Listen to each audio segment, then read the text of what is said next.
Hello, people of the earth. Uh, I'm here doing the wrong thing as normal. How do I change that? I'm here doing a infoboxing of Traintopia. This is a new game from Board&Dice. It is available to pre-order. The artwork looks good there as I knock over the tiles. And what we have here is a tile laying game. So during the game, you're going to be drafting tiles. Let me put some of these here. Tiles and wooden pieces. So the first thing I'm going to show you is your cards. You have various cards, not loads, but you have your player aids here. Let me just get across here and show you properly. Tell you what to do on your turn and how the final scoring works. And basically, you're looking to get finished lines. If you get a wooden train, you want to get that out when you've got money on the track, and the longest track is going to get you some points as well. Your other cards are individual goal cards, so you'll get to choose one of these at the start of the game. And again, if you score these things, you'll get this many points. So if you have 9 of those things, if you have one track with everything on it, and so on and so forth. These cards here are the drafting cards. So every round, you'll turn over one of these, and you will put out what it says. So here we'll put out one passenger. We know they're passengers because they're grey, green, and yellow. These are commuters, and they're looking to go to buildings of the same colour. So a green one wants to go here, a grey one wants to go here. And when you have a track, basically, if you put a commuter on there, you're going to get points for every building of their colour that they pass through. So if we put one of these greys on here, we would get the 3 points immediately for that.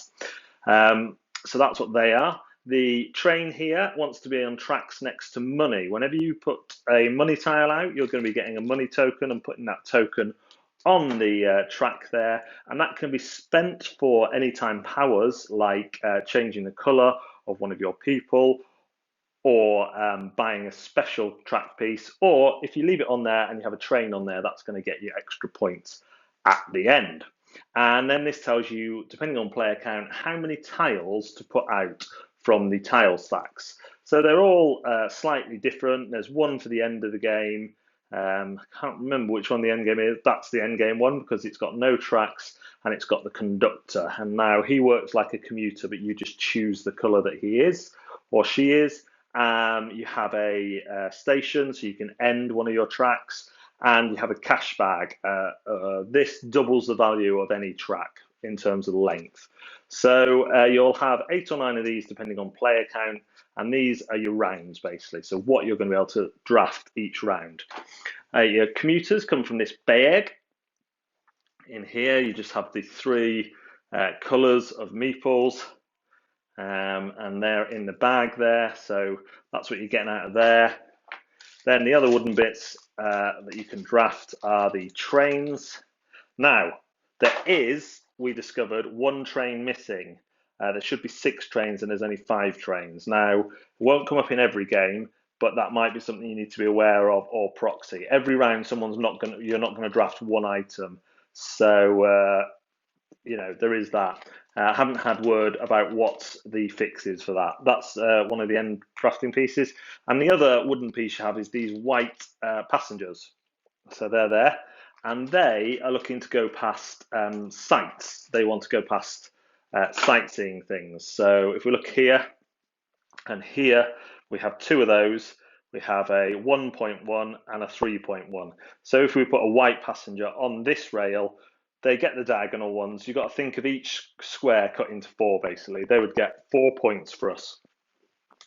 And that's about it. So you have on the 3 different types of colours of offices, buildings, the 3 different types of attractions and cash. And you will go through 8 or 9 rounds doing that. There's more. Rails are better if they start and finish with a different colour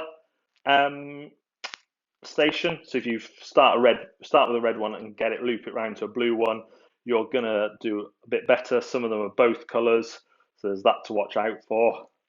And that's it. It plays really quickly. It's a really nice family game.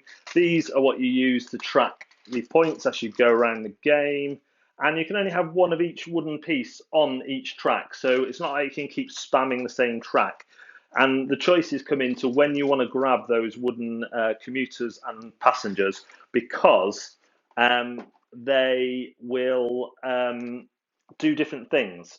So not different things, but your track doesn't have to be finished for you to assign a passenger to it. So you have these choices between cashing in early or kind of trying to wait for as big as points as possible, but then someone else might take that option away from you by drafting the wooden piece. It works really well. The rules are really good, quite clear, quite short, and give you a really good idea of the game. So if you like tile laying games, it's definitely family weight, but would work as a kind of appetizer on game night. I think some gamers are really going to get a lot of fun out of this one.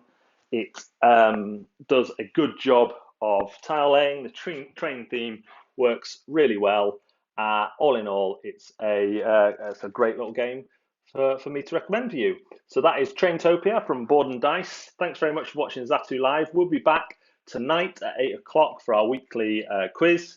We are doing a quiz that you can join in again with this week. So bring your pad of paper and your pen and join along with our weekly quiz. And we'll be having some of the bloggers who you might not have met on video before joining us for that quiz. Thanks very much, guys. Take care. Bye.